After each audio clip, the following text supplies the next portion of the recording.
رب العالمين والعاقبة للمتقين والصلاة والسلام على سيد الأنبياء والمرسلين نبينا محمد وعلى آله وصحبه أجمعين. أما بعد، باب غسل الرجلين ولا يمسح على القدمين. کتاب الوضو کی امام بخاری رحمه الله اوس بل باب راوړي او هغې کې دا ثابتوي چې د خپو وینځل دي او مسح په خپو باندې نشته دی په داسې حال کې چې خپې بربنډې وي. معنا دا ده چې کله خپو ته موزه یا جرابه نشته نو دا به وینځل لازم دي او فرض دي. قرآن کې الله رب العالمین د دې تذکره فرمایلی ده وارجلکم الی الکعبین، خپې به ګیټو پورې وینځي. دې ترجمة الباب کې او دې حدیث راوړلو کې د امام بخاري غرض څه دی؟ دلته ټولو علماو لیکلي دي او زمونږ چې کوم متداول نسخه د پاکستان هندوستان کې چې کومه پړاویږي دلته هم چې د علامه مولانا سهارنپوري صاحب دیوبندي او د علامه سیندي حاشیه وګورئ نو هغې م وایي چې واما غرض الترجمة فامران ظاهران.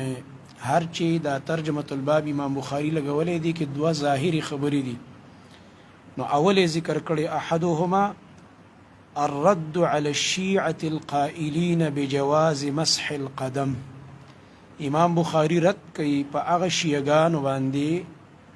شیعګانو عقیده دا ده چې په بربنډ خپه باندې انزل نشته بلکې مسح ده، او د اهل السنه والجماعه عقیده څه ده چې مسح په خفینو ده، په موضوع باندې، او په جرابو باندې مسح کې اختلاف دی، هغه د دلایلو خبرې دي.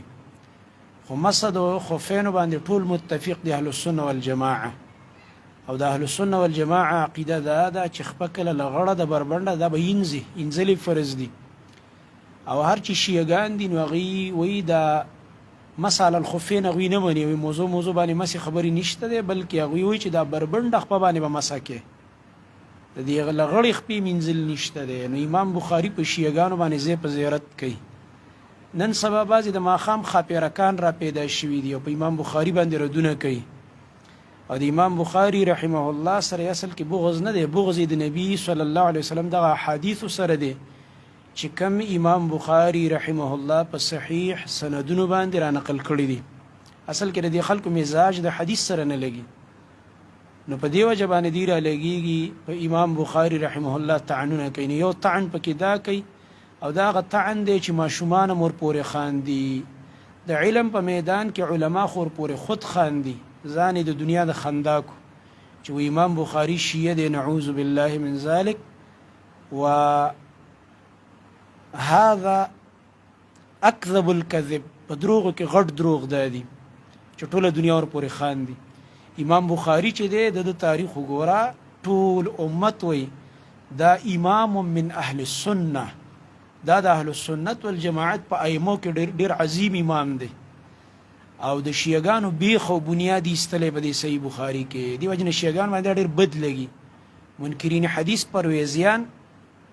او شیعګان هغوی باندې د صحیح بخاري دا نوم ډېر بد لګي، ځکه چې دې کې هغه حدیث دي د محمد رسول الله صلی الله علیه وسلم چې د هغوی د عقایدو ردونه پکې دي. نو بعضې خلک را لګېږي هغه ګډې وډې وایي. امام بخاري رحمه الله دا باب راوړی دی، دې کې مقصد رد دی په روافظو شیعګانو باندې. او دا الحمدلله موږ په چیلنج باندې وایو، په چیلنج چې د صحیح بخاري هر کتاب چې راواړی هغه د بدء الوحی نه واخله تر اخره پورې چې امام بخاري کتاب ختموي، په هر ځای کې امام بخاري رحمت الله علیه په شیعګانو ردونه کړي دي.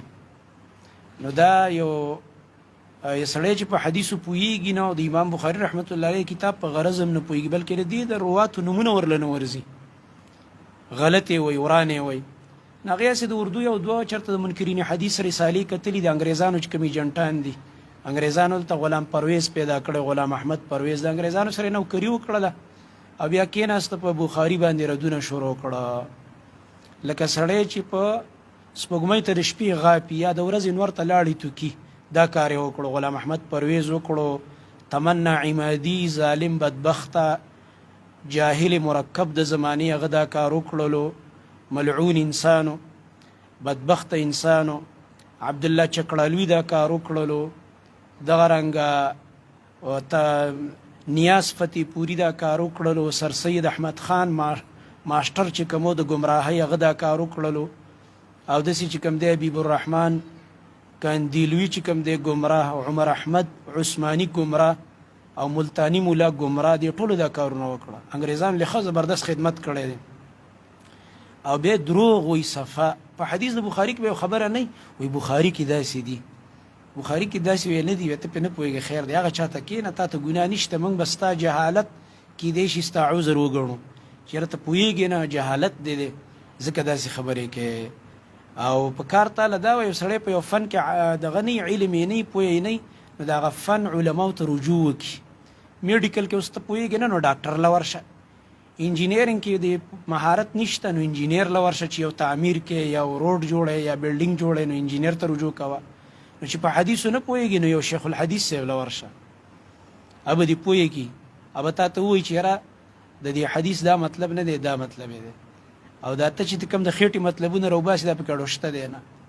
خو داسې هغه بې ځایه پردی کرښې لوستلي د اردو رسالې د جاهلانو لیکلی شوي، او بس د هغې د وجې نه طعنونه کوي. نو غرض دا دی دلته امام بخاری رحمه الله رد کوي په دې ترجمة الباب کې په شیعګانو باندې چې د خپو وینځل دي. ګوره د شیعګانو په شان ته په لغړه خپه چرته مسه ونه کې. باب غسل الرجلین، باب دی په بیان د وینځلو د دواړو خپو کې. ولا یمسح علی القدمین، او مسه به نه کوي په دوو قدمونو باندې، یعنې په خپو باندې. لاندې ورته لیکلي اذا کانتا عاریتین، په هغه وخت کې چې کله خپې لغړې دي او بربنډې دي. مطلب دا دی په لغړه خپه باندې مسح نشته، بلکې د دې وینځل دي. او مسح خو الی سړي موزه چولی یا جورابې چولی، او هغه به هم هغې دپاره هم شرطونه دي. په هغه حالت کې به یې چولی چې حالت د طهارت به وي، په حالت د اودس کې به یې چولی، او د هغې دپاره خپل مقدار دی،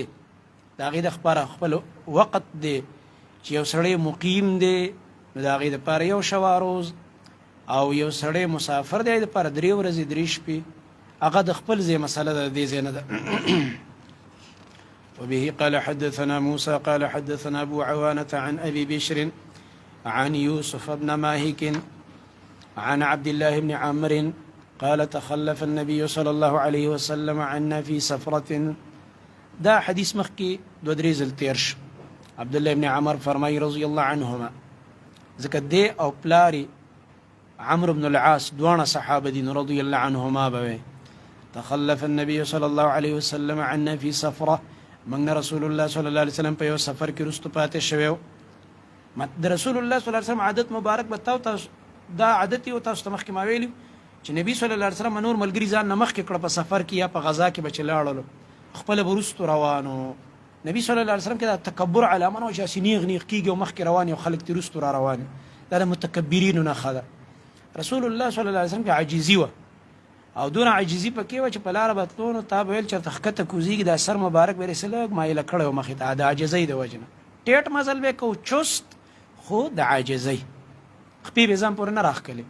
او بل عادت مبارک یې دا و چې د ملګرو په منځ کې به را روان، داسې ځان به یې نه نمایه کولو چې مخکې مخکې کېږي او داسې نه راوښکلي او داسې په دنګونو دنګونو را روانې چې بس ځان شو کوي خلکو ته، دا کار به یې نه کوو. د رسول الله صلی الله علیه وسلم کې دا د تواضع صفاتو د عاجزۍ. نو ملګرو کې به اکثر وروستو را روانو، شاته شاته به را روان. نو دی وایي چې موږ ترې را مخکې شوي نبي صلی الله علیه وسلم را وروستو. فأدرکنا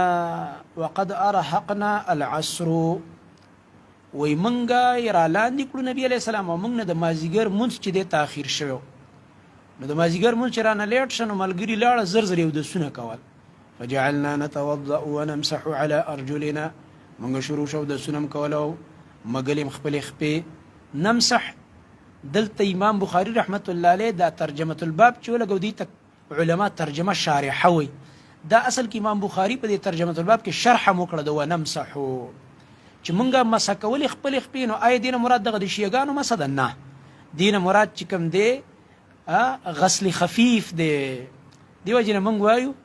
د احادیثو د علم د پاره ماهرینو د احادیثو د رجوع په کار ده. ونمسح على الارجل سمانه ده یعنی نغسل غسلا خفیفا منګه داسې په زر زر بس زر زر مختصر د اخپی وینځلې. نو په دې کې لکه مخکې تاسو ته تیر شیو دا حدیث مخکې بار بار تیر شو 2 درې ځل چې پای کې دا وه چې صحابو د سونه زر زر وکړه نو د خپې داسې وینځلې چې په زر زر پې اوبه راواچولې ویې مږلې نو شاته تپوندې وچې پاتې شوې. نو چې نبي صلی الله علیه وسلم راغو او وی موږ ته یې وکتل بعضې ملګرو ته چې دا پوندې وچې پاتې شوې وي نو که ستاسو خیالي سړی چې اودس وکړي او شاته پونده وچه پاتې شي یا خپه هغه بیله معلومیږي خاص کر چې داسې کولاو میدان لکه دوی په میدان کې سفر دی که نه په یو صحرا کې دي په یو میدان کې دي نو وی په دې کې رسول الله صلی الله علیه وسلم په دغه وچو ځایونو نظر پرېوته د پوندو فنادا باعلى صوته رسول الله صلی الله علیه وسلم په اوچت اواز سره چغه کړله او دا امام بخاری رحمت الله علیه مخکې کتاب العلم کې هم دا حدیث تاسو ته ویلو چې کله به عالم خطیب په اوچت اواز باندې خبره کوي دا هم څه ده یو سنت طریقه ده چې کله ضرورتي په تیزه چغه باندې به بیان کې دلته نبی علیه السلام چغه ځکه ویلې چې ملګري زیات دي. فنادا باعلى صوته نبی صلی الله علیه وسلم په اوچت اواز سره چغه کړه فرمایل ویل للاعقاب من النار هلاکت دې دپاره د دې پوندو د اور نه منه د دې پوندو والاو دپاره منه د چا پوندې چې وچې پاتې شوي دي او دا اودسې کړی دی دومره تعدي کوي چې پوندې ترې وچې پاتې کېږي نو د دې دپاره اور د جهنم هلاکت دی منه دا ځینې به الله په اور وسیزي دا څه کوئ احتیاط کوئ دا خو فرض دی اودس دپاره د مانځه نو چې اودس دې ونه شو خو مونځ دې هم نه کېږي که نه ځکه دا وعیدو فرمایلو مرتین او ثلاثا 2 ځلې دا اعلانو فرمایلو یا 3 ځله او دا امام بخاری رحمت الله علیه دی باندې یو بله ترجمه الباب هم کتاب العلم کې قایمه کړې وه چې کله کله یو عالم به یو خبره په بیان یا په درس کې 2-3 ځل تکراری لیفهم عنه چې ته ښه یاده کړی شي خلک پې پوه شي صحیح طریقه باندې. باب المضمضه فی الوضوء باب د بیان د مزمزې کې په اودس کې مزمزه څه ته وایي خوله کې اوبه اچول او خوځول مخکې د دې وضاحت تیر شوی دی او د دې حکم مخکې موږ ذکر کړه الحمدلله. قاله ابن عباس وعبد الله بن زيد عن النبي صلى الله عليه وسلم په دې کې حدیث د عبد الله بن عباس او د عبد الله بن زید هغه مخکې تیرم شو. وبه قال حدثنا ابو اليمان قال اخبرنا شعيب عن الزهري قال اخبرني عطاء بن يزيد مراد دين عطانا مراد عن حمران مولى عثمان بن عفان انه راى عثمان دعا بوضوء دا حمران چې کوم دی آزاد کړی شوی غلام دی د عثمان رضی الله عنه دی دا روایت نقل کوي چې ما عثمان رضی الله عنه ولید یعنی عثمان رضی الله عنه خلکو ته د اودس چل خوده د صحابه کرامو په دا طریقه او پریکټیکلی به خلکو ته دین خوده نو عثمان رضی الله عنه ویل مال اوبه راوړی لکه اوبه راوړی چې زه تاسو ته اودس وکم د محمد رسول الله صلی الله علیه وسلم چې نبی صلی الله علیه وسلم څنګه اودس کړی دی نو په دې کې چې دی دعا بوضوء راوی غوښتي اوبه د اودس مخکې مې درته ویلي دا بار بار تیر شو چې وضو په فتحه د و باندې شي مراد تې اوبه وي او چې کله وضو په ضمه د واو وي نو مراد تې دغه اودس دی. فافرغ على يديه نو راوړولې په خپلو دواړو لاسونو باندې من انائه د هغه لوښي نه اولې هغه لوښي نه اوبه راواړولې دواړه لاسونه یې پې بهر وینځل فغسلهما 3 مرات نو وینځل دا دواړه لاسونه 3 ځل بل روایت کې راځي دي مړوندونو پورې وینځل. ثم ادخل يمينه في الوضوء بیا داخل کړ عثمان رضی الله عنه خپل خیلاس په دغه اوبو کې بیا باقي اودس په څنګه کې او دې سره اوبه نه ضایع کېږي چې دا کوم لوښی پروت دی دې نه یو لپه کې داسې راله دا بله به ورسره بیا ملګري کې خو د پوزې او د خولې په وخت کې ورسره ملګري کول ته ماجت نشته داسې راواله نیمه لپه خولې ته که او نیمه تیم دې پوزې ته واچوه د یو لپې نه دواړه وکړه ام خوله ام پوزه دا مخکې دا حدیث تیر شوی دی دلته ورته اوس ګوره. ثم ادخل يمينه في الوضوء بیا داخل کې خپل خیلاس په دغه اوبو کې ثم تمضمض واستنشق واستنثر بیا یې مزمزه وکړه خولې ته یې هم اوبه واچولې پوزې ته یې هم راښکلې او پوزه یې سوڼم کړله. استنشاق ادخال الماء في الانف ته وایي چې اوبه پوزې ته داخلې کړي او لږې بیا راکاږي ورسره او استنثار څه ته وایي اخراج الماء من الانف پوزې ته چې کومې اوبه تلي په زوره بیا راسوڼ کې او دې سره د مازغه کولاویږي او د خاص کچ بیا د چا داسې نزله یا زکام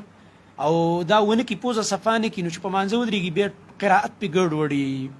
پوزه هم بندېږي او هغه الفاظ هم صحیح نشي ویلی حروف هم ترې ګډوډېږي بوج هم په دماغ نو چې کله دې دا او دا تجربه شوی خبره ده چې یو انسان ځان په داسې د نبی علیه السلام په طریقه باندې اودس باندې عادت کړي کنه الحمدلله الله دې د پوزې مسایل او دا بوج چې کوم په سر راځي دی ختمیږي خو چې په سنت طریقه صحیح اودس وکړي ښکلی اودس او پوزه مزیدار صفا کړي ثم غسل وجهه ثلاثا بیا خپل مخ درې ځله وینځه ویدیه الى المرفقین ثلاثا او دواړه لاسونه تر څنګلو پورې درې ځله وینځل الى المرفقین دا څنګلې پکې داخل دي غایه په مغیا کې داخله ده دا مسله ته چې کوم دی شرح الوقایه وغیره کې ویلې ده د فقه کتابونو کې دقه فایدې او په حدیثو کې د دې تذکره راغلی ده چې دا څنګلې پکې شامل دي درې ځله ده خلاص ولوینځه او بیا دا غسلاس دا مټې وینځل ثم مسح برأسه بما سوکړه په خپل سر مبارک باندې دا عثمان رحمه په سر مسح وکړه او بیا د نبی علیه الصلاۃ والسلام نه نقل کړي رسول الله صلی الله علیه وسلم په سر مبارک مسح وکړه او سر باندې امام شافعی رحمت الله علیه فرمای چې دا یو ویختم د سر نه دی خو چې یو ویخته د مسح وکړم جایز خبره خطا ده اوچت امام دی لکه د غر په شان زمونږ د پاره اوچت انسان دی خبره خطا ده او امام ابو حنیفه رحمت الله علیه داغه په مسلک کې مسله ده چې سلورم ایسه د مسی سلورم ایسه د سر دی وجنه بعضی خلک به تاسو لید دا چلو کې بس وي مسو شو غلط دا هیڅ کله په صحیح حدیث کې دا نه دی راغلی سلورم ایسه د سر د دې مس په هیڅ حدیث صحیح کې نه راغلی دا اسی او قیاسی خبره ده او رای د علماء او هغه د ناسی او د امامي روایت نه چې استدلال کوي غنه بالکل استدلال نه کیږي هغه او د رسول الله صلی الله علیه وسلم کیفیت د سر د مسح دا چې لاسونه به لامد کړ د بل به سمرګره کو به وګرځولې او د دې مقدم الراس نه به شروع کړ داسې حدیث پورې به چې لاس راوسته د سر د اخیری سي پورې واپس به داسې طریقه باندې مخې ته راوسته چې دا غټه ګوتې مبارکه به د نبی صلی الله علیه وسلم دی غوګونو باندې داسې راتیر شو دی سڼې ته براور رسېدې دی سڼو ته براور رسېدې په دې طریقه باندې دغه په کار د مسح په کار ده ثم غسل كل رجل ثلاثا بیا وینځل هر خ پدریزل مخکې ویلې مخکې حدیث تیر شوی تاسو ته التداوع حدیث عبد الله ابن عباس دلته حدیث عثمان رضی الله عنه ده الته په حدیث عبد الله ابن عباس کې تاسو واورید چې نبی صلی الله علیه وسلم یو لپه کې داسې وبر واخستلې او په دې خپه باندې په دې خیخ په داسې ور چڼکاو کړې شړق باندې پیويشتلې نو په دې شړق باندې شتو سره ټول خپنه لم دیږي نو بیا ور سره به دا غس لاس مرګره کې او ډیر خلک مونږ ګورو غلطي کوي پوزه په غس لاس صفا کې پاو داس کې نو خپې بم په غس لاس انځي دوانه خپې ډیر خلک را لګيږي او داس چې کوي په خلاص باندې خپوتن ختی داسې غلطه ده ټیک نه ده بلکې په غس لاس بخپې انځي او خبه دا چې کم چڼکاو دی په وکړو د پاس دی په روشیندلې دا وب په یو لپه شړق ولا ورکا نو بس خبه او مګي شاته مخې ته پوندي گیټي او دا ګوتی او حدیث د صحیح مسلم کې سر راځي دا قچه ګوته د غسلاس دا نبی صلی الله علیه وسلم پکې خلال کولو د ګوتو په مینس کې چې د ګوتو مینس کې کمزه وچ پاتې نشي دا رنګ د لاس وچ کم دی دا غسل البراجم راغلی دی دا براجم به مګي خاص کر جمی کې دا وچ پاتې کیږي ځکه جمی کې کله کله دا لاسونه وچ وی کنه نو دې کې به احتیاط کې احادیث مطابق او داس کوا او داس چې په دې طریقه کوو ستابه وبنځای کېږي په یو مود څنګه چې په حدیث کې راځي په دې ستا خپل او داس کېږي په حدیثو کې چې څنګه راغلي الحمدلله خپل او داس پکېږي دا زمونږ چې کوم یو لوټه ده کنه په دې باندې خمزیدار درې سلور او دسونه کېږي او زمونږ خلک سکی نلکه کلاوه کی خله کې وګتی وای داس اول ته نلکه روانه درې لوټي نلکه وبېږي وبس ځای کېږي او برباديږي او مساجدو کې پردا په موټر او په بجلی خيږي بره او چې د مسجد بل راشي بیا خو د 10 روپۍ نشي داخله واله خو په کیتم ولاړ دی ځان ته بل پکې هر سړی لګي چې جمعه ترانه نوځي هر سړی د جمعه چې کوم دی چودري دی خو چې د خرچې ټیم راشي بیا هر سړی تختی نر هغه چې بیا پټيږي او نور اسراف تم پرې دا او خرچو تم پرې دا او بچي بم را لېږي سبقونه به 3 غنټه 4 غنټه په کلاس کې د بچي ناس کې قران سبق به وي قاری صاحب او د ته پکې لګېدلې خو بیا د خرچې نه دی چې مسجد بالله شي نر سړی هغه چې به تختی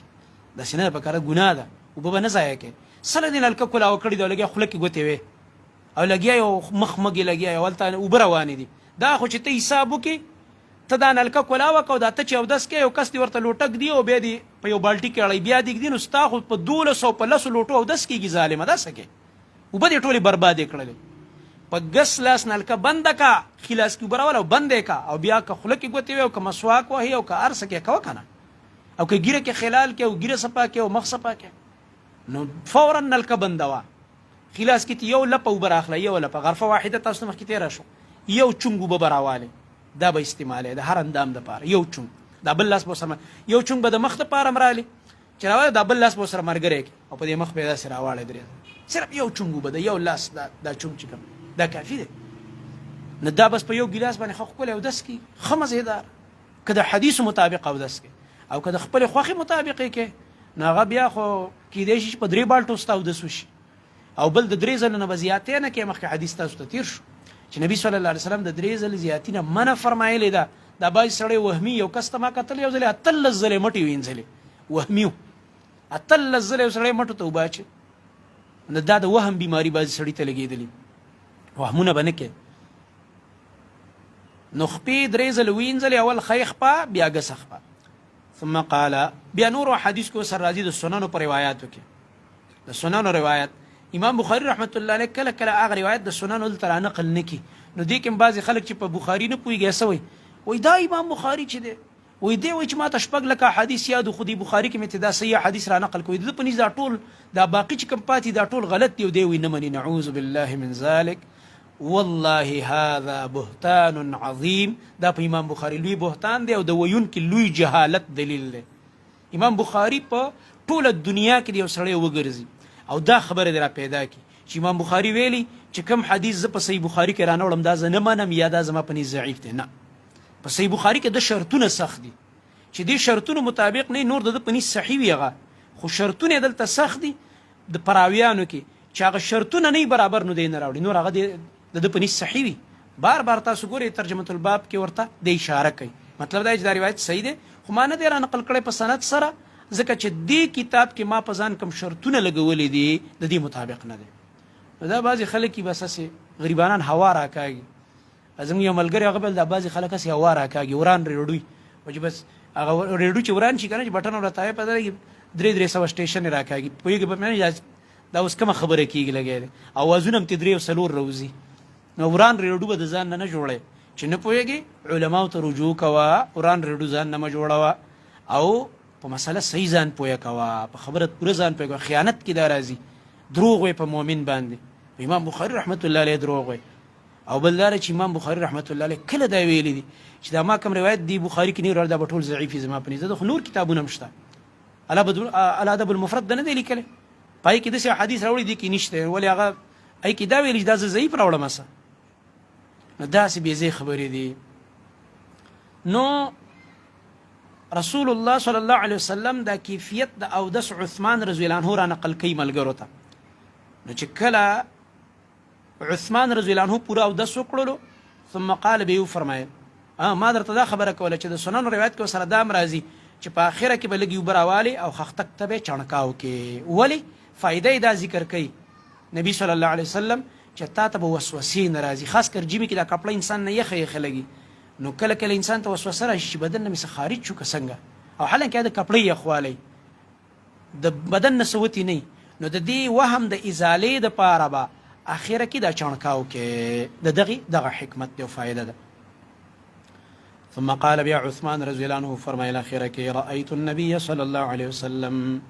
ما لیدلی نبی کریم صلی الله علیه وسلم یتوضأ نحو وضوئي هذا چې اودس یې کو په شان ته زما د دې اودس، دا کوم اودس چې ما تاسو ته وکړو دغه شان اودس باندې ما خپل خوږ نبی محمد رسول الله صلی الله علیه وسلم لیدلی و. وقال او نبی صلی الله علیه وسلم دا هم فرمایلی و من توضأ چا چې اودس وکړو نحو وضوئي هذا په شان ته زما د دې اودس. ګوره د نبي علیه السلام په شان اودس کوه، دا پکې نشته. بعضې خلک هغه ګوتې ښکلوي،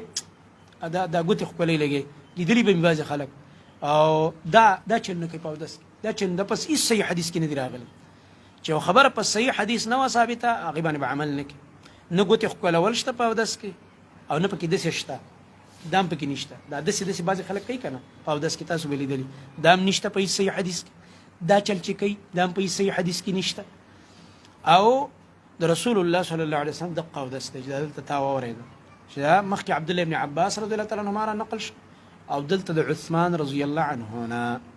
نو نبی صلی الله علیه وسلم د دې فضیلت ذکر کوي، چا چې داسې ښکلی اودس وکړه او بیا 2 رکعاته ورپسې څنګه وکړي،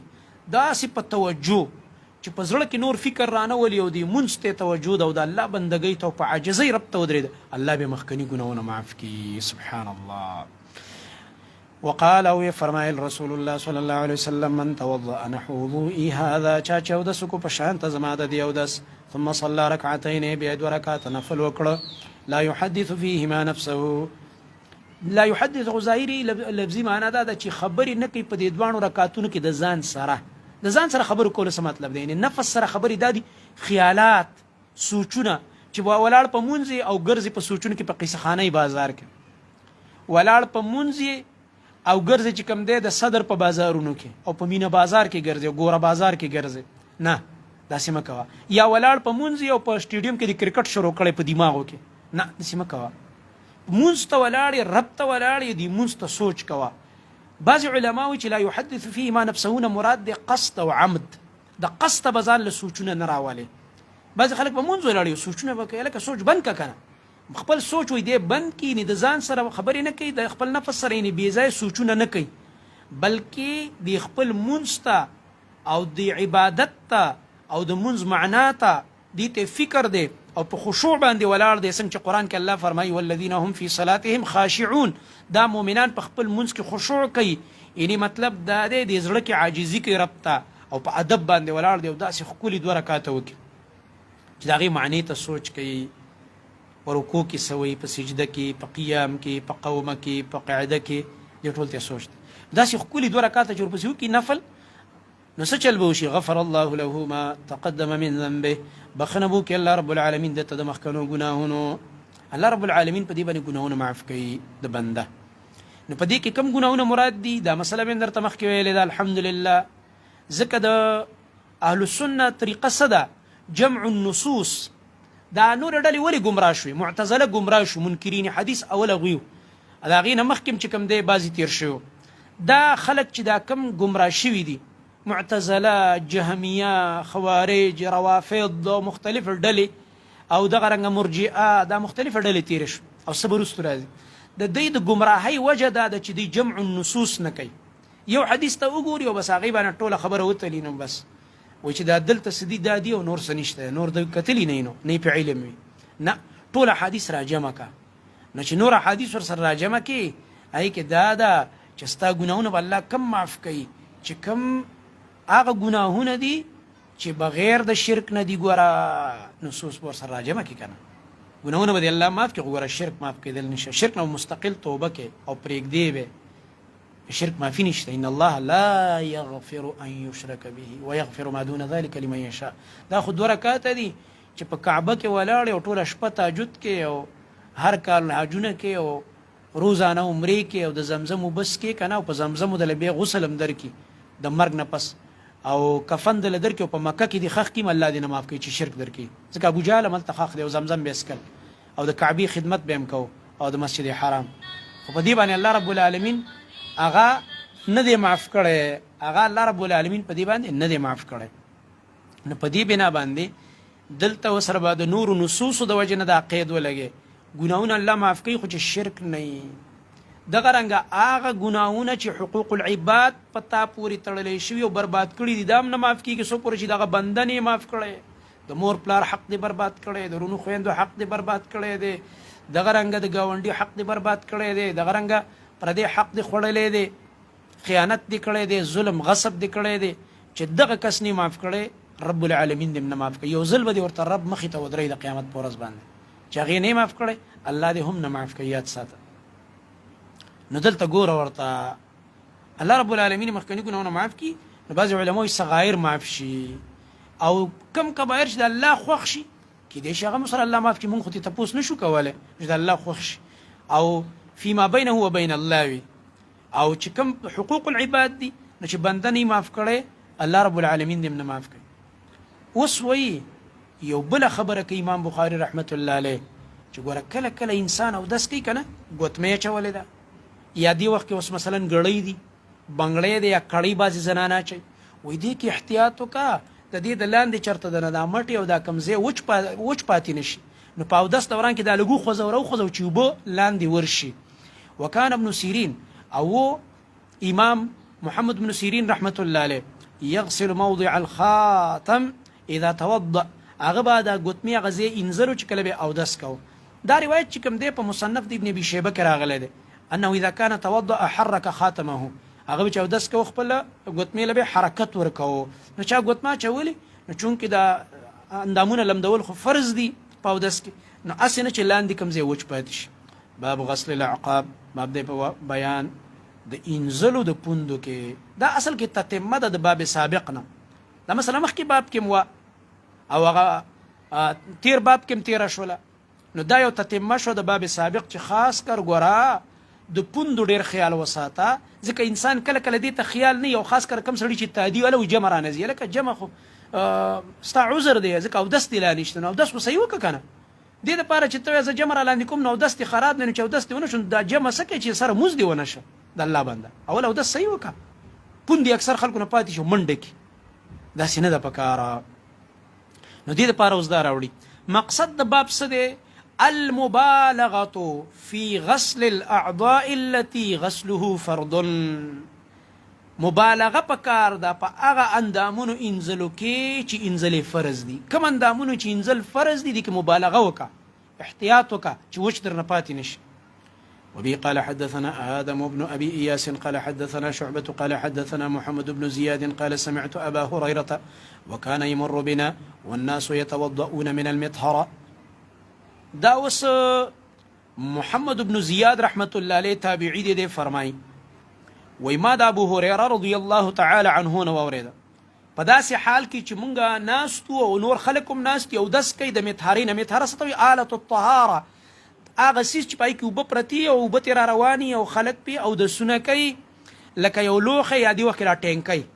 یا یو سبیل ای کې نلکی لګیدلی کنه او خلک تی او د سنکې ورته وي دسی یو آله لګیدلې و د طهارت او غین وب را رواني او ملګرو د سنکول. وکانه یمر بنا او ابو هريره په مونږ باندې تیرېده، ما تی په هغه وخت کې واورېده چې ابو هريره تیرېده بنا په مونږ باندې. والناس يتوضؤون او خلقو د سنک من المطهره داغه آلی د طهارتنا، یعنی کما غلوخه یا هغه یو ټینکې دا یا د هغه زمانی یو د سیسی د چوبه پکې جمع دي خزانه الماء چوته وای هغه نه اوبر رواني د مرګریت یو د سنکې. نو دې دوران کې ابو هريره رضی الله عنه په مونږ تیرېده، فقال وی فرمایل اسبغ الوضوء، چغه کړه اسبغ الوضوء، ای خلکو کلک او صحیح او دس وکي او کامل او دس وکي. د اسباغ الوضوء معنا مې درته مخکې ویل ده، الحمدلله مخکې تیر شو، یعنی کامل او دس خسته او دس. ولی ابو هريره رضی الله عنه فرمای دا زما حکم نه دی، حدیث واوري فإن أبا القاسم صلى الله عليه وسلم قال، پس یقینا زمون خوږ نبی ابو القاسم صلی الله علیه وسلم فرمایلی دي ویل للأعقاب من النار، هلاکت دې د پاره د پوندو د اور د جهنم نه، یعنی هغه خلک چې هغوی نه پوندې وچې پاتې شوې الله به په اور د جهنم ورله وسیږي. ځکه دې د فرایضو خیال نه ساتي، د دین په باب کې چې کوم دی بې احتیاطه دي کوتاهۍ نه کوي. باب غسل الرجلين في النعلين ولا يمسح على النعلين. اوس بل باب راوړي، باب دی په بیان د انزلو د دواړو خپو کې في النعلين په کېړو کې. دا مخکې باب چې کوم تیر شو چې باب غسل الرجلين ولا يمسح على القدمين، چلته امام بخاری په شیعاګانو باندې رد وکړو. نه یې کې خدا غرضو چې مطلب دا دی کله چې ستا قدمونه هغه کولاو دي یعنی لغړ دي نو انزبه. دلته بله مسله ده، هغه دا چې ستا خپې ته پیزار اچولي او په دغه دوران کې دا چپل او پیزار او سپلی دی اچولي او آیا ته به په دې پیزار باندې مسه کې که نه دا خپه به وینځي وینځه. ولا يمسح على النعلين، مسه به نه کوي په نعلینو باندې، کېړو باندې مسه مه کوه. مسح على النعلين چې کوم دی دې کې اختلاف دی د علماو، آیا دا جایز ده او که نه. نو دې کې یو قول خو د امام بخاري تر معلومیږي، امام بخاري په دې کې ملګری دی د امام ابو حنیفه رحمت الله علیه. دا خبره هم غلطه ده، بعضې خلک دا وایي امام بخاری چې دی د امام ابو حنیفه صاحب سره نه لګي، دا ردونه پې کوي ځای په ځای. امام ابو حنیفه رحمت الله علیه یوازې نه دی، امام بخاری رحمت الله علیه چې څوک په حدیثو پوهیږي او بیا چې ورسره څوک په دې مذاهبو پوهیږي، دا د فقهي مذاهب کلک لوستلي، جاهل د زمانې نه. امام بخاری رحمت الله علیه امام شافعي پر رای رد کوي، د امام مالک پر رای رد کوي، کله په امام احمد رحمت الله علیه پر رای باندې مراد کوي، سره دی چې استاد دی. د نور ائمه په آراو باندې رد کوي چې کله خبرې بې دلیله دغه چا سره تعصب نشه. خو د نبی علیه السلام د حدیثو دغه دی تابعدار دی، اخو د رسول الله صلی الله علیه وسلم حدیث را نقل کوي، د چا تقلید خو امام بخاری نه کړی، نه مقلدو د یو مذهب. دا خو شان ورشا کشمیری صاحب هم لیکلی دی، علماء دیوبند استاد چې دا مجتهد مطلق تیر شوی امام بخاری رحمت الله علیه دی، چا مقلد نو د هیچا په دغه کې چې کوم دی نه وناست په کور کې چې بس دا زما فلانې امام دی او چې دی ماته څه وایي. امام احمد بن حنبل رحمت الله علیه استاد دی د احادیثو او د هغه تقلید نه کوي. نو دې وجې نه دلته د امام ابو حنیفه رحمت الله علیه او د امام بخاري رحمت الله علیه فتوا یو ده. ګوره دلته امام بخاري رحمت الله علیه ملګرتیا کړې د امام ابو حنیفه رحمه الله، ځکه د امام ابو حنیفه رحمه الله او د امام بخاري رحمه الله دواړو رای دا ده چې په نعلین او کیړو باندې مسه ناروا ده، جایز نه ده. دا د دواړو رای ده او استدلال د دې روایت نه کوي چې دا لاندې اوس راځي، اوس هغه وایي انشاءالله. دویم رای د باقي محدثینو او د ائمو ده رحمهم الله تعالی، هغوی د جواز قایل دي. هغوی وایي چې په کیړو باندې مسحه جایز ده. ولې؟ په دې کې روایت د علي رضی الله تعالی عنه راغلی دی او بل دې کې څلور روایت راغلي، لکه امام طحاوي رحمه الله راوړي دي او امام بیهقي رحمه الله السنن الکبرى کې راوړي دي. او علي رضی الله تعالی عنه مسح علی النعلین کړی ده. اوس دلته امام بخاري رحمت الله علیه د دې باب غرض دا دی چې دا خپې انزل پکار دي فی النعلین په کیړو کې، چې کله دا خپې ستا په کیړو کې دننه دي نو وینځه. ولا يمسح على النعلين، من اکتفا په مسح باندې مکوه، په دې کیړو باندې مسح داسې مکوه لکه څنګه چې په خفینو راغلی ده. ځکه کې خو روایت راغلی په خفینو باندې چې په موضوع باندې او د جرابو په باره کې خپل روایت دي. نو مطلب د دې څه دی چې بل یغسل الرجلین فی النعلین، بلکې دا دواړه خپې دي وینځي په کیړو کې، دا دواړه خپې انزل پکار دي. او دې کې ضمناً رد دی پر روافضو، څنګه چې مخکې په شیعګانو امام بخاري رد وکړو، دلته هم پې کوي رد چې تاسو خو لا وایئ، شیعګان وایي چې بربنډه خپه به باندې مسحه کوو. وایي زه راته وایم چې په سپلۍ کې یم نو انځلې پکار دي، ته لا راته وایي په بربنډو خپه باندې مسحې کې. وبه قال حدثنا عبد الله بن يوسف قال أخبرنا مالك عن سعيد المقبوري عن عبيد بن جريج أنه قال لعبد الله بن عمر، دا ابن جريج رحمة الله عليه چې بعضې قمقلې نه پیژني، دا غټ خلک دی نو واړه خلک یې نه پیژني، او خاص کر جاهلان خو بیخي نه پیژني. ابن جريج وایي داسې دی او ابن هشام داسې دی، دا داسې واړه خلک دي تا سره یو ځای سکول کې پاتې شوي دي، دا د امت غرونه دا صحابو شاګردان دي. دا ابن جريج فرمایي ما عبد الله بن عمر ته ویلی، دا د عبد الله بن عمر شاګرد دی،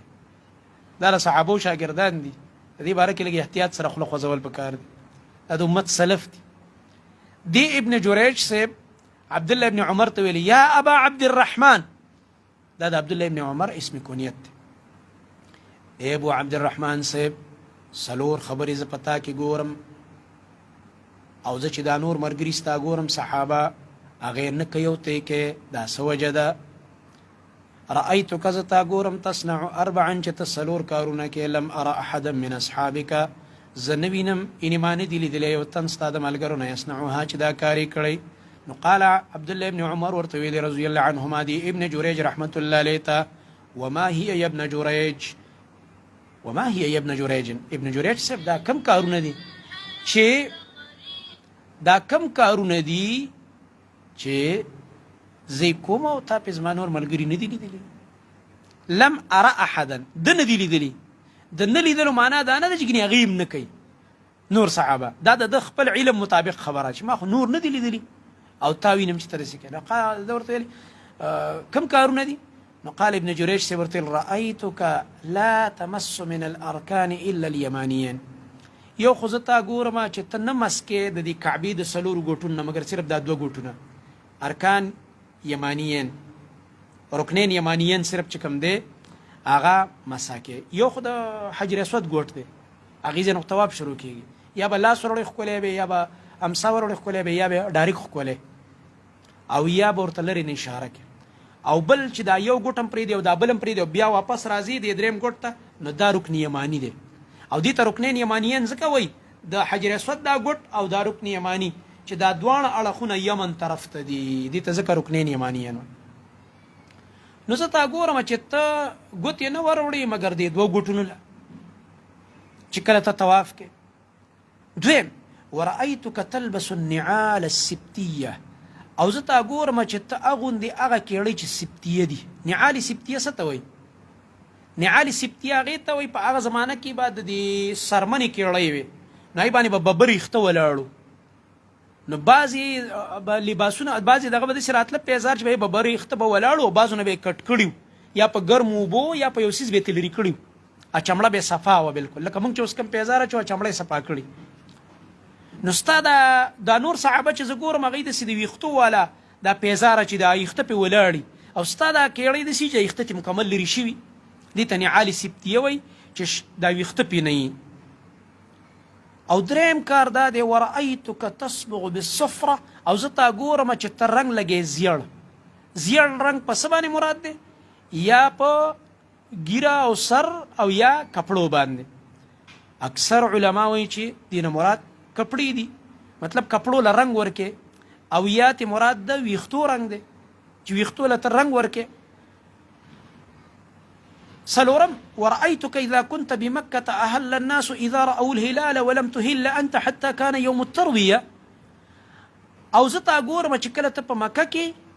او حج له راغلی، ځکه عبدالله بن عمر بار کاله حج له تللو، نو أهل الناس إذا رأوا الهلال خلک احرامونه په هغه وخت کې واچي چې د ذوالحجې میاشت راښکاره شي، چې ذوالحجې میاشت وایي نو هغې احرامونه واچي. ولم تهل أنت، او ته احرام نه اچې د اولې ورځې د ذوالحجې نه، حتى كان يوم التروية، تر دې پورې چې یوم الترویه راشي، یعنې اتمه ورځ د ذوالحجې راشي. دا ولې؟ د دې وجه دا وه وروسته درته وایم د عمر رضی الله عنه اډر کړی چې د اولې ورځې نه احرامونه واچوئ، دا د هغې اجتهادي رایه وه او صحابو تقلید نه کوو. نو د هغه زوی چې کوم دی عبدالله بن عمر رضی الله عنهما ویل زما بابا جان دا خبره کوي، د هغه خپل یو څه حکمت و په هغې کې په خپل اجتهاد یې دا خبره کړې کې یو حکمت، وروسته وایم حکمت چې عمر رضی الله عنه ولې دا خبره کړې وه، د دې وجه زده که، او بیا نورو صحابو پې ولې ورسره عمل نه کوو، ملګرتیا نه کوله او د هغه تقلید یې نه دی کړی، هغه وجه هم زده که. عبدالله ابن عمر یې زوی دی، ده ولې تقلید د پلار نه دی کړی، دا وجه هم زده کړه. سره د دې چې خلیفه راشد دی، سره د دې چې په عشره مبشره کې دی، سره د دې چې زموږ په امت کې دویمه مرتبه ده، سره د دې چې هغه اولو الامر دی، خو بیا هم تقلیدی نشته، اولو الامر هم تقلیدونه نه، ځکه الله قرآن کې وایي فإن تنازعتم في شيء، دی اولو الامر سره به دې کله کله تنازع راځي په یو خبره کې، فردوه الى الله والرسول، فردوه الى الله والرسول کې سره اولي الامر منکم نه دی ویلی، ځکه کله کله به د اولي الامر سره مسله راځي، د اولي الامر خبره به کله خطای، نو بیا به صرف الله او رسول ته رجوع کېږي، اخري فیصله به په هغوی کېږي په اختلاف کې. نور د اولو الامر اطاعت شته، کله د الله او د رسول د اطاعت د لاندې فی المعروف، انما الطاعة فی المعروف، په معروف کې به اطاعت کې بالکل هغه تقلید نه دی. او هر چې کله خبره د قرآن او سنت په دلایلو په رڼا کې کمزوري راغه، نه هغه کې بیا نه هغوی چاته ویل چې زموږ تقلید وکړه او نه ورله خلکو تقلید کړی دی، هغې ته اجتهادي اختلاف وی او د هغې رای به وه، په هغې کې به صحابه کرام رضی الله عنهم هغه رای باندې عمل نه کوه، او یو صحابي ته هم چا بېادبه نه دی ویلی، یو صحابي ته هم چا دا نه دی ویلي چې وګوره مذهب دې پرېښود، وګوره بېادبه، وګوره داسې، وګوره ته تقلید نه کوې. دا خبرې خو زموږ دې زمانو کې دي، دا د هغه زمانې دا خبره قرآن او سنت و ښایسته ښکلی خلکو به دې باندې عمل کوو. او که یو عالم یو لوی انسان به یو اجتهاد هم وکړو، نو هغه به د خپل اجتهاد په بل چا نه لازموو، په بل چا به یې نه فرض کوو، ویل بیا چې یاره داسې په کار ده، هغې سره به د هغې خپل هغه مصلحت به هم ذکر که، خو څوک به په دې نه پابند کول چې خامخا به زما دا خبره ته منې. مطلب یې دا و د ابن جریج صاحب چې ګوره پلار دې فتوا ورکوي، ستا والد صاحب عمر فاروق رضی الله عنه چې د ذوالحجې میاشت راوخیږي د اولې ورځې نه احرامونه د حج وتړئ، او ته یې نه تړې، خلک په مکه کې ګرځي په احرامونو کې د اولې ورځې نه، او ته چې کله اتمه ورځ راشي بیا احرام وتړئ، دا څه وجه ده؟ دی څلورم سوال پې کړی دی، څلور خبرې دي. وایي اوس ورته عبدالله ابن عمر رضی الله عنهما د دې څلور وړو خبرو جواب ورکوي. قال عبدالله ابن عمر رضی الله عنهما ورته وفرمایل اما الارکان، هر چې دا ګوټونه د کعبې دي څلور، فإني لم أرى رسول الله صلى الله عليه وسلم پس یقینا ما نه دی لیدلی رسول الله صلی الله علیه وسلم یمسو چې د څلورو واړو ګوټونو له ګوتې وروړي الا الیمانیین مګر دغه دوه ګوټونه چې یمن طرف ته دي یو حجر اسود دی یو رکن یمانی دی. ګوره د صحابو استدلال ته ګوره. صحابه کرام رضی ځکه چې داسې ده او ځکه چې پلانې وایي نه وایي رسول الله. صحابه کرامو دلیل به دا رسول الله صلی الله علیه وسلم ما نه دی لیدلی. بس رسول الله صلی الله علیه وسلم نه لیدلی څلورو واړو ګوټونو له ګوتې وروړي مګر د دوه له وروړي دي رکنین یمانیین. او دا بله خبره چې ته ماته وایې چې تا هغه کیړی چې هغې باندې دا ویښته نشته دی. و اما النعال السبتیه هر چې نعال سبتیه دي چې ویښته پې نشته هغه کیړی دي او زه یې غوندم. فاني رأیت رسول الله پس یقینا ما لیدلی رسول الله صلی الله علیه وسلم یلبس النعال التي ليس فيها شعر ويتوضأ فيها. دې ځای کې باب سره مناسبت شه. باب اصل کې د دې دپاره امام بخاري دا حدیث ټول راوړ. ما لیدلی رسول الله صلی الله علیه وسلم اغوستې بیا هغه کیړی چې نه به و په هغې کې ویښته ویتوضأ فیها او په هغې کې بیا اودس هم کو. امام بخاري ته څنګه استدلال وکړه؟ ترجمة الباب سره مناسبت په دې ځای کې دی ویتوضأ فیها. ولې مناسبت دی؟ لأن الاصل فی الوضوء هو الغسل. ځکه اصل په اودس کې غسل دی انزل. امام بخاري دې ځای استدلال کوي چې ګوره نبي علیه السلام کیړی اچولی دي او په کیړو کې اودس کړی منه خپې پکې وینځلي دي په کیړو باندې مسح وینه ده کړی. دې ځای استدلال وکړه. نو دغه کیړی چې زه اچوم نعال سبتیه نو نبي علیه السلام نعال سبتیه اچولی دي. دا د نبي علیه السلام تابعدارۍ د وجې نه دا کار. که نه ګوره نبي علیه السلام دا منع نه ده کړې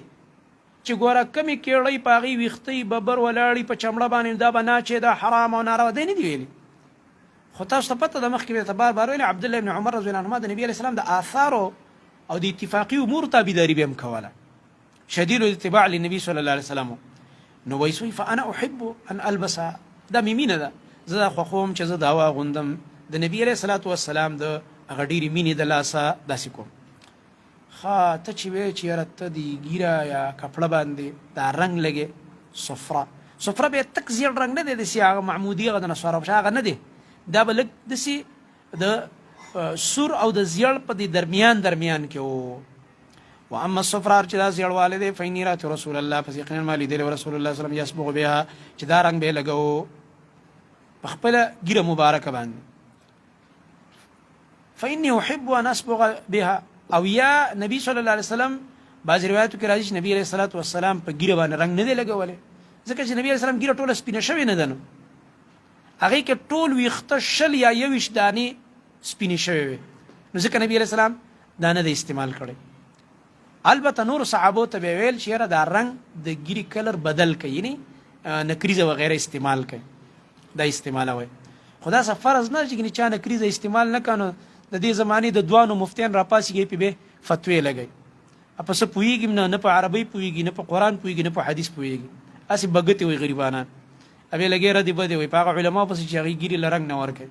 ګډې وډې وایي ورته د خپل ایمان دې سم که او د خپل اخلاق دې سم که نه دي اخلاق د مسلمانانو دي نه دي عقیده د مسلمانانو ده نه دي عمل د مسلمانانو دی ځان دې سم که په زیرې دې چې بل پسې غب غب کې لګیا نو وایي دا خو دې وجې نه کوم. او بل و اما الاحلال دا زما د احرام دا چولو خبره چې کې دلته چې کوم دی دې ځای کې لږ اشکال او د هغې به وضاحت کوم. و اما الاحلال ور چې احلال دی من احرام اچولی فإني لم أرى رسول الله صلی الله علیه وسلم پس یقینا ما نو لیدلی رسول الله صلی الله علیه وسلم یحلو چې هغه دی احرام تړلی. احلال مراد احرام تړل دي خو دا احلال ورته ولې وایي ځکه دې کې معنا ده د اواز اوچتولو. موږ خو اول جلد کې ورسره دغه هم شروع کړي مناسک که نه هلته مې درته وضاحت کړی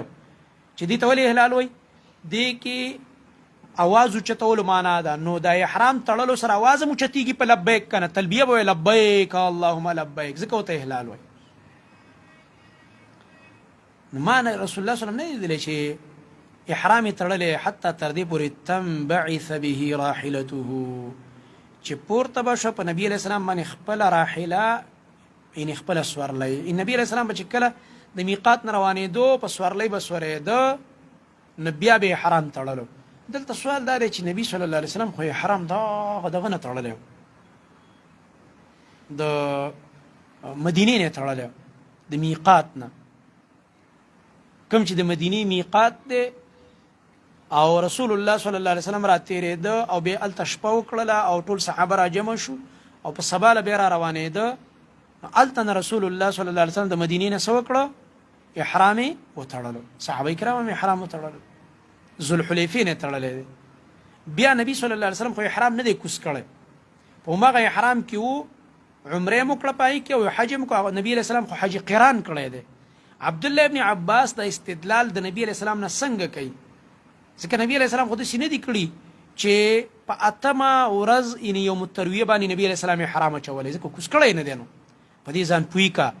دې کې اشاره عبدالله ابن عمر دې ته کوي چې نبی صلی الله علیه وسلم اجازت ورکړی دی چاله چې کومو صحابو د ځان سره د میقات نه هدیې نه وې راوستې، د میقات نه چې چا سره هدیه وه نبي علیه السلام سره هدیه وه، کومو صحابو سره چې به وه هغوی حج قران وکړو، ویل تاسو احرامونه مه کوزوئ، په عمره باندې احرام مه کوزوئ او ځان مه حلالوئ. او چې چا سره هدیه نه وه هغوی ته ویل ځان حلال کړئ، منه عمره ادا کوئ او احرامونه لرې کوئ، تر دې پورې چې بیا یوم الترویه راغه، اتمه ورځ د ذوالحجې ته یوم الترویه وایي. نبي علیه السلام وفرمایل اوس احرامونه واچوئ. نو هر چا د خپل ځای نه احرام واچو، د خپلې خیمې نه روان شو. نو عبدالله ابن عمر وایي زه چې په یوم الترویه احرام اچوم دا له دې وجې نه چې نبي صلی الله علیه وسلم دغسې فرمایلی دي، دا مطلب یې دی اصل کې. فإني لمر رسول الله صلی الله علیه وسلم یهل حتى تنبعث به راحلته. اوس دلته یو خبره بله یاده که، هغه دا ده چې د رسول الله صلی الله علیه وسلم نه په ټول عمر کې یو حج ثابت دی. نبي علیه السلام په ټول عمر کې یو حج کړی، هماغه حجة الوداع دی. صحابو ته وفرمایل خذوا عني مناسککم، د حج طریقې رانه زده کئ. او بیا وفرمایل لعلی لا اراکم بعد عامی هذا، کیدای شي دې کال نه بعد زه تاسو ونه وینم. نبي علیه السلام فرمایي زه تاسو ونه وینم. عقیدې خبرې زده کوه. دا خلک وایي پیر صاحب په قبر کې پروت دی او موږ یې ویني. نبي علیه السلام فرمایي زه به تاسو نه وینم، چې وفات راغو په ما باندې بیا به تاسو ماته نه ښکارئ. الله به در باندې خبرې، زه در باندې نه یم خبر. پیغمبران عالم الغیب نه. نبی علیہ السلام فرمایي زه به تاسو بیا نه وینم. نو مانه طریقه د حج زده کوي، مناسک زده کوي. امام نووي رحمت الله علیه را لګېدلی هغه فرمایلی دي چې نبی علیہ السلام 3 حجونه کړي دي. هلکه کوم ځای کې 3 کړي دي؟ هغه یو حج نبی علیہ السلام په هغه وخت کې کړی چې لا نبي شوی نه قبل البعثه، او دویم حج په هغه وخت کې کړی چې لا هجرت د مدینې نه وکړی، چې نبي خو و خو هجرت یې لا نه وکړی، په هغه وخت کې مو یو حج کړی په مکه کې. او دریم حج وي دغه د حجة الوداع.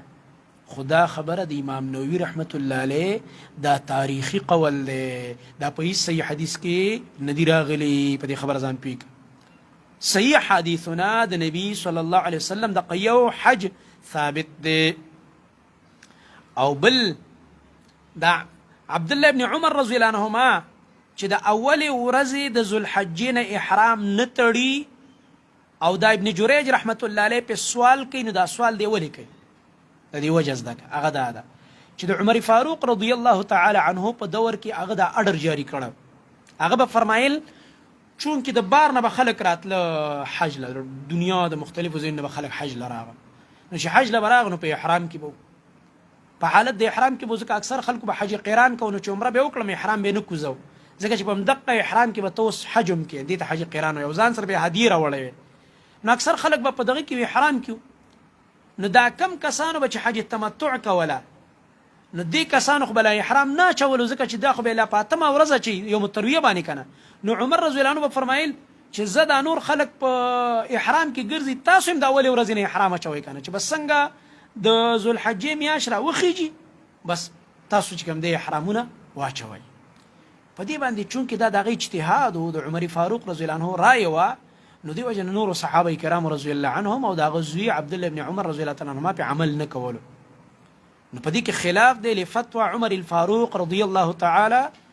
د عمر فاروق رضی الله عنه د هغه فتوی خلاف پکې دی، د خپل زوی خلاف کړی دی. ځکه په ابن جریج سوال وکړ ولی هغه په خپل رای او اجتهاد دا فتوا ورکوله، او زوی او نور صحابه تقلید نه کوو، ځکه صحابه کرام رضی الله عنهم زمانه کې تقلید نه و. نه عمر رضی الله عنه خپه شوی دی او نه دا ویلي چې تاسو زما ولې نه منئ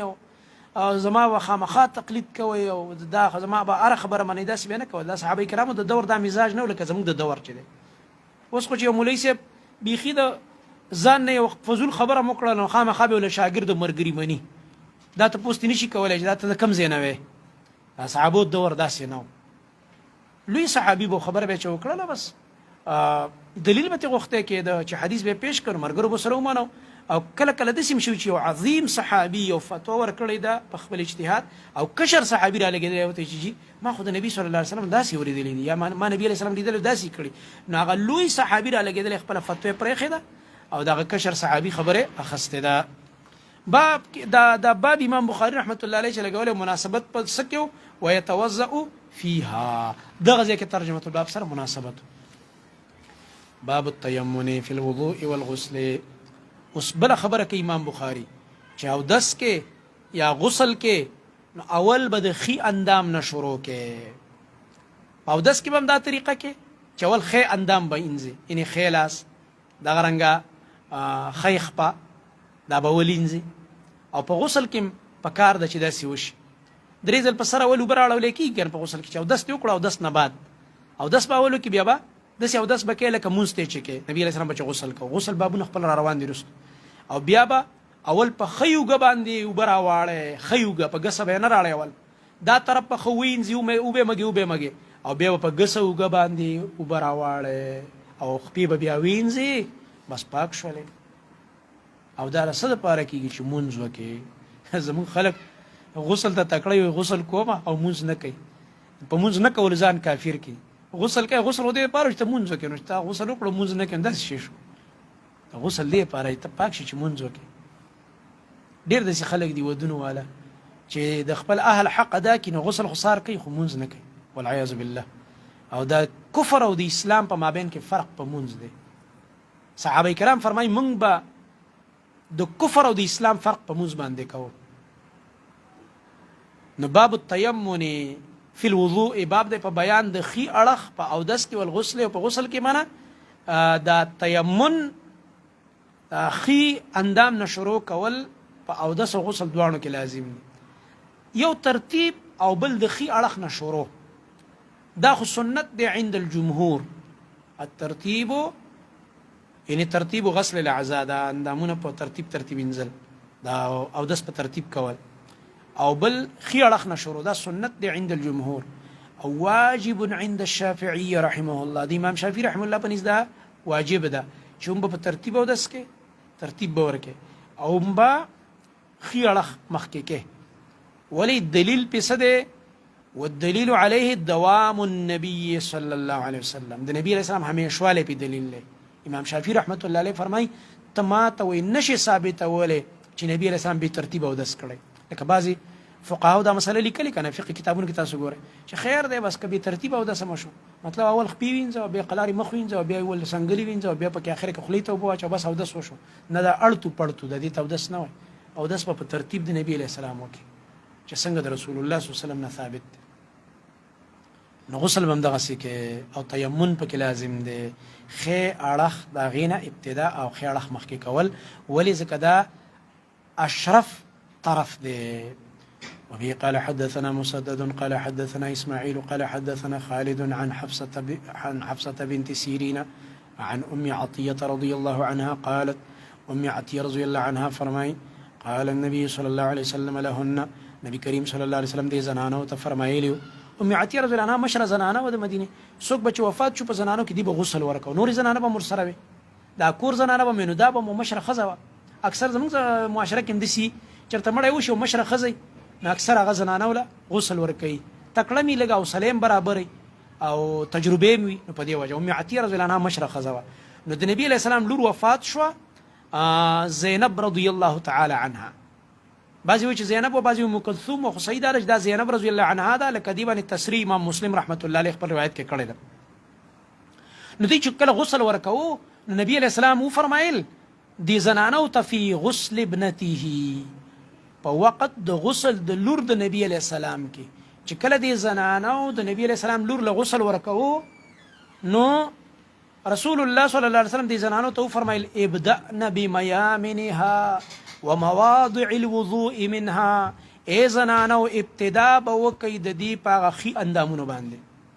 یعنی که انسان مړم شي غسل هم ورکوي نو اول به له ښي اړخونه څنګه چې ژوندی یو ابتدا په ښي اړخونو کوي او ښي اړخ مخکې کې دقه شان چې مړم شي غسل ورکوي دقسې به کوي نبي علیه السلام فرمایي زما د لور د ښي اندامونو نه ابتدا کوئ ومواضع الوضوء منها او کوم ځایونه د اودس چې د دینه معنا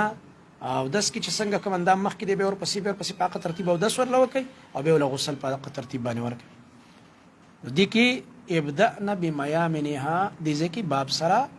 مناسبت دي ترجمه الباب سره په دې ځکه وبه قال حدثنا حفص بن عمر قال حدثنا شعبة قال أخبرني أشعث بن سليم قال سمعت أبي بلاري سوق دي دا أشعث بن سليم بلاري كم دي سليم بن الأسود دي رواية كده مسروق رحمة الله علينا عن مسروق عن عائشة رضي الله عنها عائشة رضي الله عنها قالت فرمائي كان النبي صلى الله عليه وسلم يعجبه التيمن في تنعله وترجله وطهوره في شأنه كله وفي شأنه كله د نبی کریم صلی الله علیه وسلم عادت مبارک داو يعجبه التيمن چې نبی کریم صلی الله علیه وسلم به خوخولو خې اړخ یعنی خې اړخ به مخکې کولو فی تنعله پکړی اچولو کې وترجله او په سرګ منځولو کې وطهوره او دغه رنګه په خپل طهور پاکوالی کې منه غسل او دس بهم چې کوو خې اړخ به مخکې کوو وفي شانه كله او په ټولو کارونو کې وفي شانه كله معنا دا چې نبی اسلام عادت مبارک ده مثلا جامع به چولی کمیس اول خې نستونه دین به ابتدا دا رنګ مسجد ته بنوته اول خیخ په مخ کې نو مطلب دا په ارزه کې بر د رسول الله صلی الله علیه وسلم عادت مبارک ده چاله سور کې په خلاص چانه سه اخلي په خلاص والا وبس کې په خلاص خوراک کې په خلاص او دی وخت خلک لګ د قشیم دي کنه دا نیټ دی کنه نیټ د نیټ کې خلک بدګمانیان هم کوي کله کله مثلا یو کس یو عالم په خلاص به وبس کې خو د نیټ کې د یو شی شته دی د اکاونټ ته معلوم دی څوک چې بده کې ماهر ایله چې ټک ورکې هغه ویډیو الټه شي نو چې الټه شوه نو د خلاص نه ګس جوړ شي ګس نه خې جوړ شي چا سره چې نه لګي کنه نو هغه به په خلاص چرته خوراک سکا کړي یا پیاله په خلاص کې دی وګوره کنه دا ځان ته مسلمان وای او دا ځان ته مسلمانانو لیډر وای او دا وګوره په ګس لاس باندې سکل کې دا ډیر خلک دا خیانتونه کوي دا ګناه ده یا به ویډیو کله ریورس کی په ریورس سره چې کوم دی شی الټه شي کنه کوم کار چې شوی دا الټه کار کیږي دا هنن سبا د نیټ دور دی ډیر فسادونه دي پیتنی دي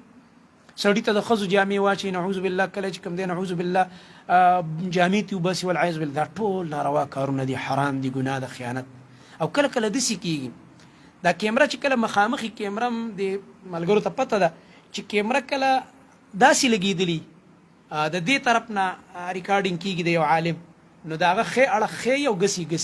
خو چې کله هغه ځان ته په خپل هغه کیمرا سکرین مخامخ کی نو داغه د خې اړه نه غس جوړ شي او غس نه خې جوړ شي نو د سیم کله کله کیږي مثلا یو عالم به یو ملګری به یا بل یو سوالونه جوابونه کوي یا بل یو پروګرام کوي نو غریب راولګي په خلاص باندې به وبس کی ظاهره کې خلکو ته غس لاس ښکاری لاندې به خلک کمنټو کې کنزل کوي لکه خود عقل نم کار واخله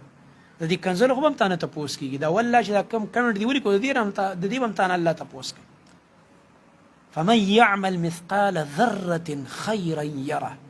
ومن يعمل مثقال ذرة شرا يره دا د الله وارننګ واور الله فرمایي چې د خیر کار دی د ذره په مقدار کوم وبیني خو چې د شر کار دی د ذره په مقدار ولې نکړي ذره دی ټکی ته سره ډاټ الله تا جمله لیکلی پوره یو سړي پسې کنځلي لیکي کمنټ کې یو سړي پسې را دی بدی لیکي الله عزت نه د دې ذره ته پوس کوم چې سدي لیکلی نه خو ټک دی ور کړی صرف ټک دی کړی دی د ذره ته پوس هم الله کوي نو دی امور کې ډېر احتیاط پکار دی دا مې سمینس کې بدګماني ډیره شوې ده او په ګس لاس باندې خوراک سکاک نه دی پکار دا ناروا ده د دې نه ځان ساتل پکار دي دا ناروا ده نبی علیہ السلام د خیره خوخو او بل امام ابو داود رحمت الله علیه کوم روایت راوړی دی د مسلم ابن ابراهیم نه غد امام شعبه نه روایت کوي ورسره یو بل لفظ هم دی پاک بیا به ګس لاس طرف ته غاخونه پاک کې نو په روایت د ابو داود کې وسره دا راغلی دي چې نبی علیہ السلام مسواک مګلو ناول به خې اړخته په خله کې کوم خې اړخته غاخونه مبارک دا به ول صفاک او به فقهاو په کې دا وضاحت کړی دی علما چې اول د بره طرف غاخونه صفاکه او خې طرف ولا اول صفاکه او بیا د ګس طرف والا مخې ته او بیا ګس طرف والا او دغه رنګه بیا د غاخونو د شا طرف هم چې صفاکه اول خې طرف ته د بره غاخونو د شا طرفونه صفاکه او بیا ګس طرف ته راشه نو دغه رنګه بیا به د لاندې جامې غاخونو اول خې اړخ ته غاخونه به صفاکه بیا به د ګس طرف ته غاخونو اړخ صفاکه نبی رسول الله داسې کول چې په مسواک کولو کې به د خلی مبارک نه چې شروع کوله اول به د خې طرف غاخونو نه شروع وکړه دومره نبی رسول الله د خې اړخ خو ګوره چې سم لاستبم حدیث کې به تاسو ګورئ نبی اسلام په خیر اړخ باندې سملاست دا کیمره مخامخ د زما دا خیر اړخ ګس کاری ځکه مې وختي ویل چې کله داسې کېږي خلک بدګمانۍ کې لږ واقع شي نبی علیه السلام به چې سملاستم په ښي اړخ به سملاستو ډډه به ول په ښي بیا وروستو که ته د شپې مطلب ستړی شي نو بیا په بل طرف ډډه لګوه ولې بې لحاظ سره میډیکل هم اوس دا ثابته کړې چې او دې کې ډېره فایده ده دا زړه چې دی دا د دباو او پریشر نه چې کوم دی خالي وي په دې زړه باندې بوج نه چې کله انسان په ښي اړخ سملي ځکه ګس طرف ته زړه دی او بل دا چې کله په ښي اړخ سړی سملي نو دا زړه لږ په هوا کې نو ډوب بلکې ته به اوده مې ښي اړخ کې دا فایده ده چې زړه به دې لږ په هوا کې نو اوده به مې بدن ته به ارام هم میلاویږي خو زړه به دې لږ بیدار مې که څه کشکړپ کېږي غلغدو راشي یا بله څه د خطرې خبرې نو فوراً به را بیدارېږي دغرنګ که د سهار اذان وشي نو فوراً به یې واورې دا هم پکې غټه فایده ده او په ګس طرف چې سړی اوده شي بیا داسې ډوب شي کله چې که څه خطرې خبره مې نو دې خبر نه یا اذان پې شوی هم دې خبر نه نو نبی علیه السلام به د اخر اړخ خوښوه ابن حجر رحمه الله فرمایلی فتح الباری کې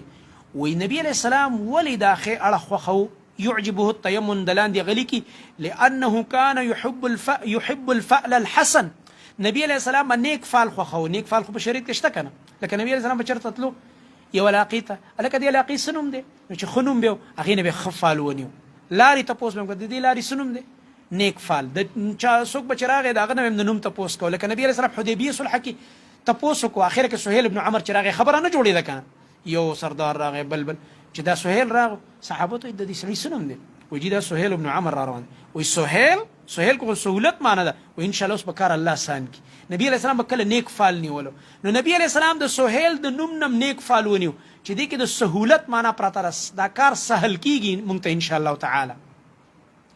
نو نبی علیه السلام د دې ښي اړخ نه کم فعل نیولو هغه دا امام ابن حجر رحمت الله علیه فرمایي وایي اذ اصحاب الیمین اهل الجنه ځکه دا ښي اړخ والا چې په ښي لاس ورته عملنامې د قیامت په ورځ به ورکول کېږي او میلاویږي دا جنتیان دي دې وجې نه به زموږ شیخ صاحب موږ ته دې حدیث کې ویلی وایي ګوره وایي کوم انسان چې په ښي اړخ باندې عادت شوی مطلب کپړې چې ښې طرف مخکې کې مسجد ته ننوځي ښي اړخ د دې ډېر خیال ساتي خوراک سکاک چاله څه ورکول چا نه اخیستل په ښي لاس باندې نو دا ټولې خبرې چې په دې ځان عادت کوئ امید کوه د الله نه چې ستا د نبي علیه السلام دا حدیث سره دومره مینه ده